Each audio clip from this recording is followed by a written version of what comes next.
What is going on, guys? It's your buddy here. Welcome back to the channel. Today I'm coming at you with already an updated Thunder Dragon deck profile. The last Thunder Dragon deck I posted not even 4 days ago. That was literally the first tournament of the new ban list. And it was more focused on breaking boards, and it was like more of a breaking board chaos build. This build is more so less a play through interruption and facilitate yourself with negates than more of a board breaker version and chaos, because the chaos build, like, it offers you like stuff that you can have with seals. This one actually has more oppression and can play through actually one of Thunder Dragon's main weaknesses. So two different play styles of like what the deck objectively does. Still has the main archetype of Thunder Dragons, and is still one of my favorite decks to play at this point in time. And I love this deck to love Thunder Dragons in depth. Definitely, I explained that last time. This deck is 44 cards. I didn't even give you a deck count last time, but this one is 44 cards and is definitely, in my mind, better than the chaos build that we played last time. Ultimately, you guys can decide to play this as much as you want. Like what version you guys want to play, or you can even optimize it to theirs. However, I'm going to showcase you the updated build that I took last tournament to figure out how I wanted to build this. And yeah, let's get right on into it. If you guys going to enjoy this deck profile, leave a like and subscribe. And without further ado, we're starting off with the first three cards of the deck, which is the Batteryman Solar. This is still your best normal summon, and your only normal summon in the deck. It facilitates your whole combination by starting off and sending one Thunder Monster from your deck to your graveyard, which optimizely you want to send a copy of Thunder Dragon Roar to your graveyard, because then you can banish this card with the Bystial, and then special summon any Thunder Dragon from your deck, which will trigger Solar's effect, getting you a token, and you can spiral on from there.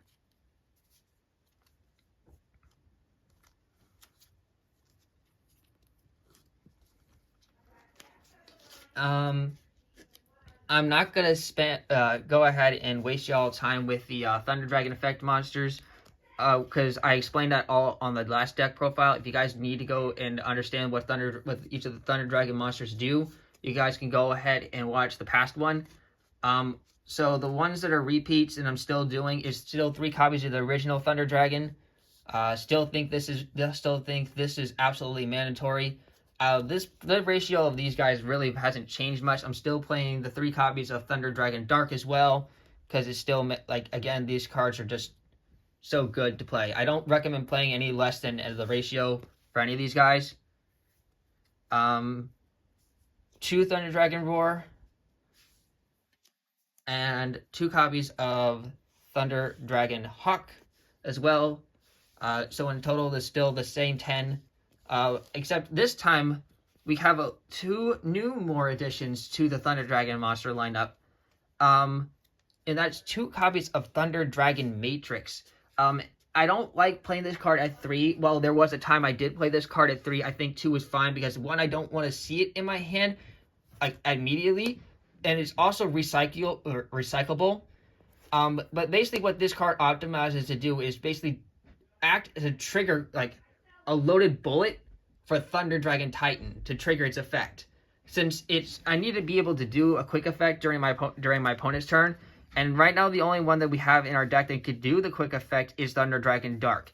So I wanted another card that can facilitate the quick effect popping of Titan, essentially.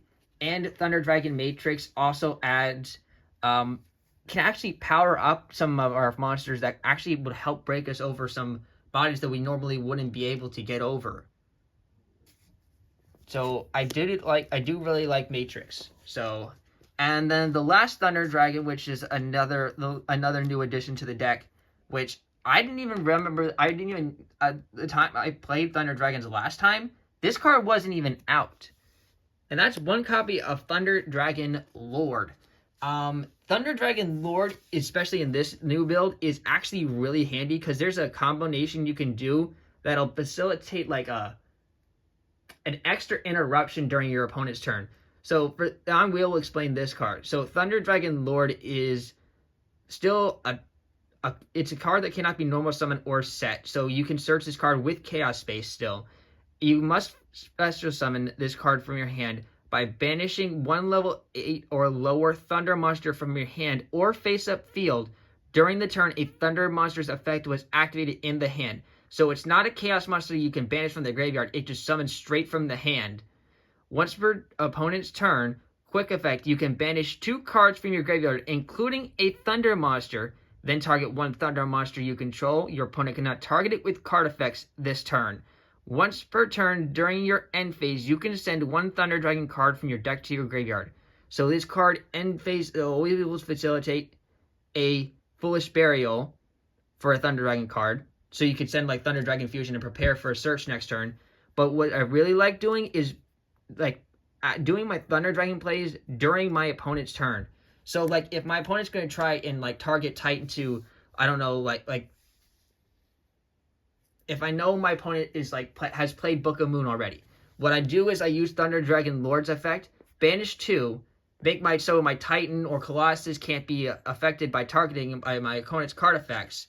And while doing so, I'm banishing 2 cards from my graveyard, which means I can proc my Thunder Dragon's effects from the graveyard and like or their banished effects like Dark, Matrix, Roar, Hawk.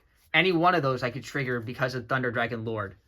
So I definitely like this card, and I'll show you. There was a board that I made last tournament with Thunder Dragon Lord that was just like my opponent just had a hard time getting over it.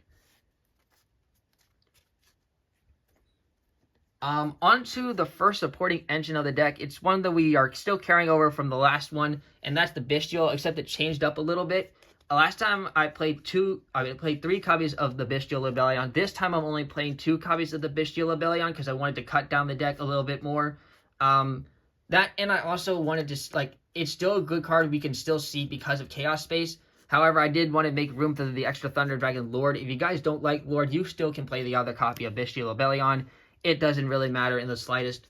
Yeah, it's still a mandatory card because the Bystial does help facilitate your 1-card combo with Battery Man Solar and getting you Chaos Angel. And it also provides a resource recoronation. So I do think the Bystial is definitely a part of the Thunder Dragon lineup you have to play if you really want to play this deck on a competitive level. The rest of the Bystials we are playing is 1 copy of the Bystial Magnemite because it's at 1. Still searches out every dragon. 2 copies of the Bystial Saronir, because then once we summon Saronir, then Tribute Lebellion, we can get our Beast and Regain combo rolling. And the last one is 1 copy of the Bystial Druisworm. We are no longer playing the copy of Bystial Baldrake or the second copy of Druisworm. I found 1 Druisworm to be fine, and if I really find that the meta calls for it, I will side a second copy of Druisworm. However, this deck only actually plays 1 Druisworm. I found that Saronir is in this deck better than Druisworm because the sending of getting the Regain and Beast combo is another really important part of this deck setting up on your turn 1. So that way you have your recursion, an extra pop, and then you have whatever else you facilitate up on your board. So that's it for the Bystial lineup. And then the next supporting package, which I contemplated, I even thought about it last time, but I just didn't have a list at the time that performed it. And thank you to John Wertman for helping me combine this deck and with this idea as well, because he was the one who actually helped me build this version. And that is the Horus engine. 3 copies of Msetti Glory of the Horus. I know this engine is very expensive for a lot of people, and unfortunately, I have it. If you guys don't have Horus, you guys always could play the Chaos version, or you could even budget this and play the Dangers, which is more risky, and honestly, it's not as effective because while you'll still do some stuff with it, you're also leaving it up to chance, and you're also not getting the secondary effects of the Horus cards and what they're really doing. Because I find the Horus just adds a lot more oomph to the deck. if that makes more sense. So 3 copies of Unsteady, and then 1 copy of Happy and 1 copy of Duamatif to round off for the Horus monsters we're playing this deck. In total, it's 5. At the time when John helped me put together this deck, he only really told me to play like 3 Unsteady and Happy and 2 Kingstark. However, when I play tested the deck more when I got home against more things on Dueling Book, I realized I needed that 3rd send a lot of times because people were popping the 1 Horus monster with Promethean Princess or getting rid of, and then I didn't have an extra monster to make my level 8s. And the 1 level 8 I need to make in this deck really helps me against monster interruptions. So I really needed that 3rd send of an 8 monster, and so I decided to go with a copy of Duamatif because it has to be another monster I can re-special summon from the graveyard if I've already triggered another one of their effects. So like if I brought back Unsteady, I can't use Unsteady to come back again. So I had to choose a different one to send. So I needed a different name. So this way I went with Duamatif, and it also can help me with getting some redraw. And the last supporting engine playing the deck really is an engine. It's just 2 more monsters that we don't like with as an extender. Is the 2 copies of Assault Synchron. This hasn't changed from last time. This card adds so much utility to this deck. Some people can make an argument for playing 3 copies of this card. However, I just find that 3 would be a little bit too much. However, that may change later on down the line. We don't know for sure, or how the meta will definitely take on. So 2 Assault Synchron for the time being. And then we are actually playing hand traps this time. It's not a whole lot because this is really just, I want to say, targets for 1 card that we're playing in the deck.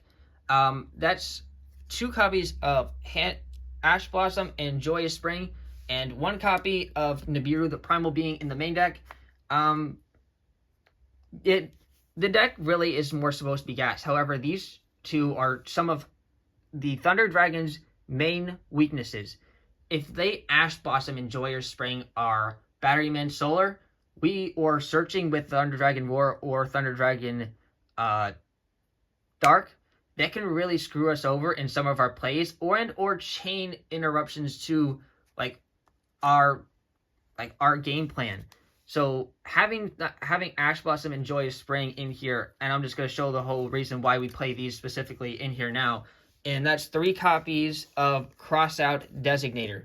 Crossout Designator is why we are really doing these guys in the first place, because Designator prevents their opponents from using these cards specifically. And I need this card, Nibiru, screws us over so many times because we heavily play into Nibiru, and this is this deck's main weakness. If you guys ever need to figure out how to get rid of this deck, you either play stuff like Imperial Iron Wall or you play this card. So Nibiru really hurts this deck, and I wanted ways to counter this because I noticed that a lot when I played the original Chaos version. I played heavily into this, and especially when they screwed over the Batteryman Solar, I didn't have ways of countering that. All I did was prepare myself with Border Breakers and Forbidden Droplet, which really wasn't as effective because my opponent still found a way to play around them.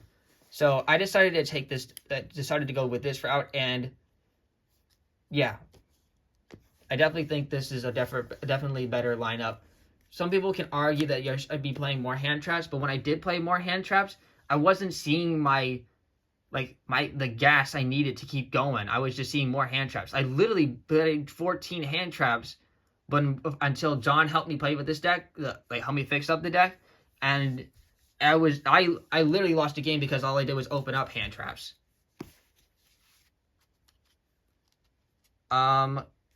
Anyways, that's it for the supporting engines. Now it's just really on to the rest of the deck, which is just a couple of spell and traps. And it's 3 copies of King Sarcophagus to power up into our Horus engine. I did end up, like I said, I ended up bumping this up to 3 because I actually wanted to see my main interruption to help play another interruption. I wanted to help play around Nibiru, and or really to get some gas going in this deck. So I needed to up this card to 3 so I can see that level 8 monster. Yeah, and there was also a time when I actually lost both King Sarks because of, one, I was in a tier matchup, and second, on Dueling Book. And then the other one actually got Cosmic Cyclone twice, and I needed the third one pretty badly. We're still playing 1 copy of Ready Fusion. Last build, I was playing 2 of this card in an instant fusion. I don't think that's no longer needed. I just wanted to see the 1 ready fusion, because having access to the 1 card, this is essentially the 1 card Titan that you would see, and it's nice, but I also just like seeing multiple copies of that is not good, so I just wanted to have the 1 copy in there. 1 copy of Chaos Base still, because it's at 1. The reincursion this card provides is also really good. Searches out Lubellion, searches out Thunder Dragon Lord. And then we are playing 1 copy of Forbidden Droplet. This was the main interruption we were playing last time, except we were main decking 3 at that time. Since then, I'm talking with John. The card is still really good because our opponents are still going to play stuff like Forbidden Droplet against us, so we could use it as a cross-out target. Or if we don't open up Ash Blossom or Nibiru and we want to see an interruption, we have our copy of Forbidden Droplet, which we have in our main deck. 1 copy of Thunder Dragon Fusion still can help us reoccur even our Colossus that has been used in the graveyard to go and make it into our Titan.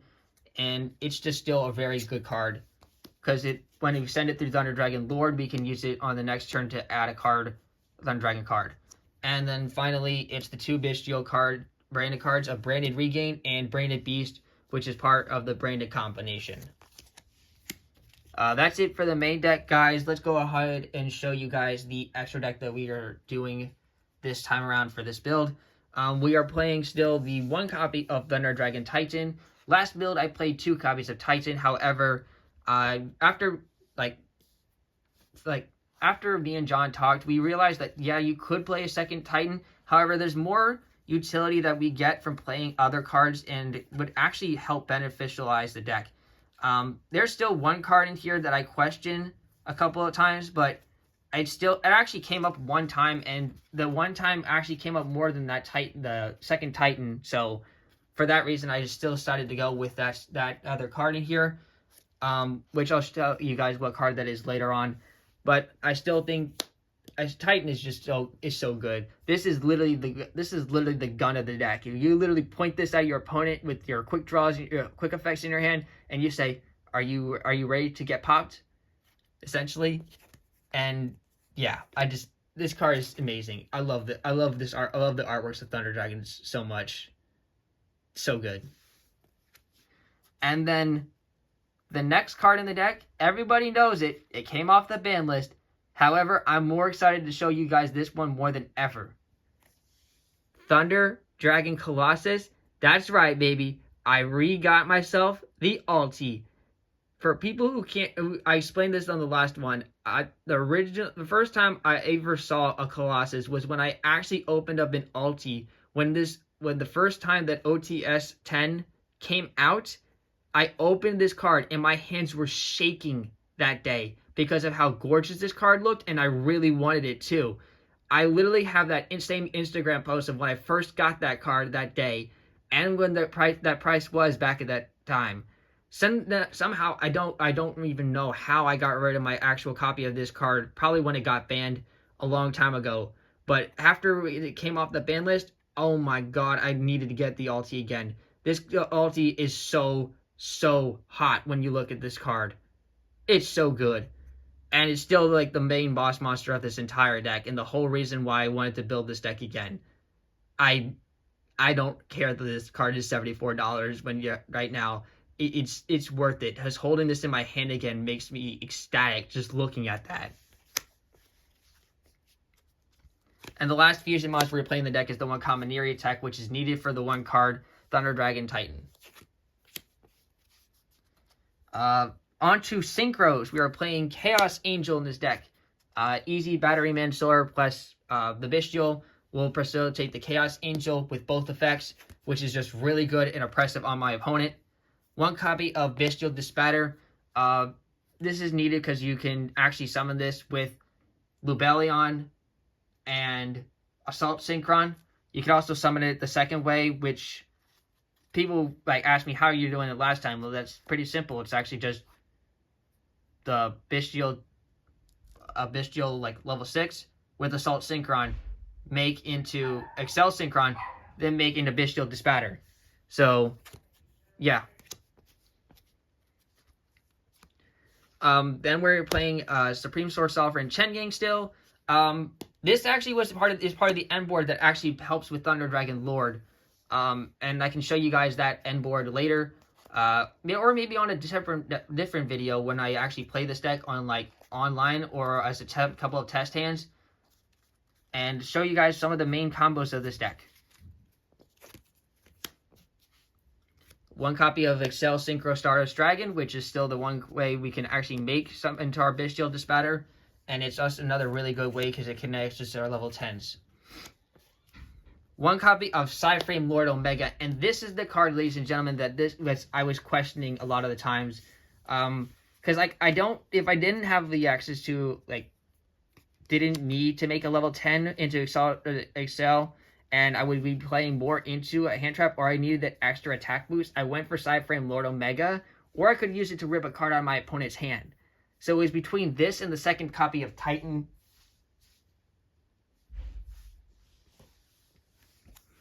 That I need, like, that you can debate on. You can play one or the other. However, this is the second copy of Titan. My other one's still in here.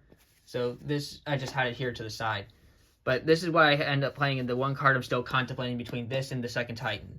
So you guys let me down below, which do you think I should keep with? Should I keep the Psyframe Lord Omega, or should I play the second copy of Thunder Dragon Titan? Let me know. But for now, I'm playing the one copy of Psyframe Lord Omega, and then the one copy of Odd Eyes Meteor Burst Dragon. Online, I actually made this card against Tenpai Dragon, and they just folded. They had no idea what Odd Eyes Meteor Burst Dragon did. And as soon as they entered battle phase, I was like, okay, sure.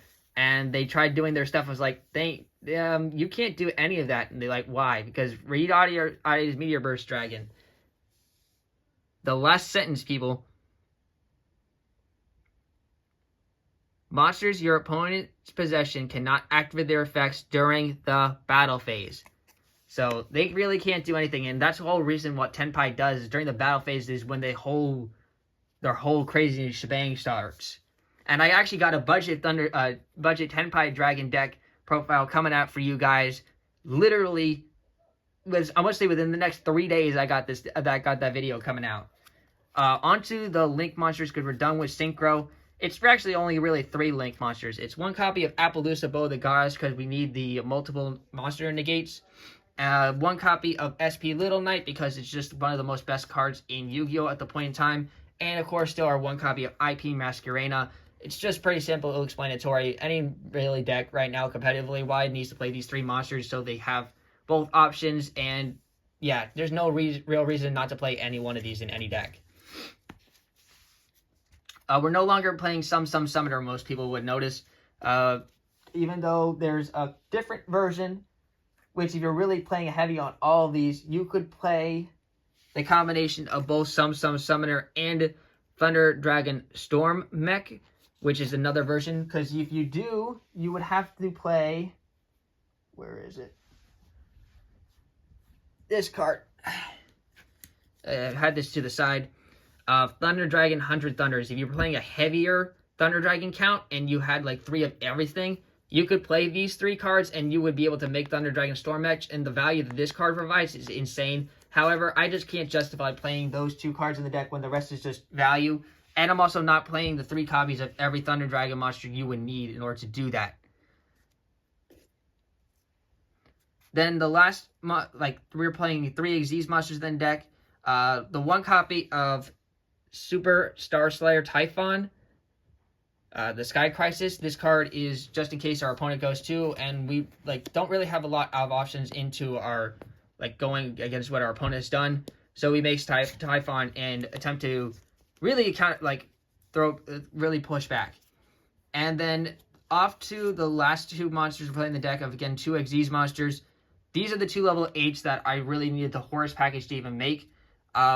We'll start off with the one that helps me get around Nibiru, and the one that I'm really trying to summon the most, and that's copy of number 90 Galaxy Eyes Photon Lord. This card is my answer to Nibiru. It doesn't destroy the Nibiru, it just negates it. It only will destroy if I actually had a Galaxy Eyes underneath as a material for Galaxy Eyes Photon Lord. But I still need it because it can help me play around it. And once I make the board, I don't really, and I know my opponent has access to that, then I just protected myself. And then, of course, Galaxy Eyes Photon Lore can help us against other stuff that's not Nibiru. And, like, our opponent has, like, I don't know, it's against the Snake Eyes deck. It'll, like, it actually, like, force them to, force them to use their Snake Eyes effect. And if we don't have impermanence or something like that, because we're not even playing an impermanence, this can be our impermanence. And the last one playing the deck is the one copy of the Zombie Vampire. Sending, like, cards to the graveyard with this card just is so gas. It's so gas. You could swap this out for Dingirsu if you really wanted to. However, I just think the Zombie Vampire is just way too good not to do. That's it for the extra deck, guys. Let's show you guys the updated side deck, which is a lot more justified than last time. We're playing 3 copies of Ghost Ogre and Snow Rabbit, which I concur with John. This card is the best hand trap going into this format. This card hits so many decks right now. You could hit Snake Eyes. You could hit Fire King with it. You could hit Tenpai Dragon. Tenpai Dragon actually heavily loses this card because it gets rid of the field spell. What's the other deck? Dang it. Oh, this card came up against a Melodious matchup too, which I played. I ended up still losing that, but this card came up. This card hits Yubel. It hits the field spell. And it also hits their Nightmare Pain, which is another problem with this deck actually that helps us against that deck. Doesn't do much against the Chimera build. It does do stuff against Centurion as well. It hits the field spell. So yeah, this card just does so much this format. I think this card is absolutely going to be seeing more and more play. This is like the new Droll right now. Oh yeah, this also hits Voiceless Voice. I forgot. This card also hits Voiceless Voice. 2 more copies of Nibiru, just in case our opponent is playing a deck that's really heavy, weak against Nibiru, or we know our opponent is playing Nibiru, and if we open the Nibiru, we can't use it with Cross-Eyed Designator forms, so you actually have to play another copy or 2 of Nibiru, so you actually can banish one with Cross-Eyed Designator. Makes sense. That's actually it. The only rest of the monsters we play in the side deck, those are the only ones. The rest of them is literally spell cards, and I'm just going to go ahead and breeze right through these, and I'm going to slide out just a little bit so I can just go through them. 2 more copies of Forbidden Droplet, 2 copies of Triple Tactics Talent, 2 copies of Twin Twister, 2 Cosmic Cyclone, and 2 copies of Lightning Storm to round off for the deck. This is our board. This is our back row removal, and this can also be facilitated as a board breaker with here and 2 copies of Droplet. All of these are just pretty much like staples and very good cards on their own. And there's no reason not to play any of these. And I think this deck is actually really, really solid for what is out right now. If you guys didn't go enjoy the deck profile, leave a like and subscribe. Thank you again to John Wertman for helping me putting together this version of Thunder Dragon Horus. And I still can't wait to keep expanding my knowledge of this deck into the format, and yeah, I see great things coming from this deck going down the line, guys. Guys, hope you have a fantastic day, and yeah, this is your boy signing out. Peace.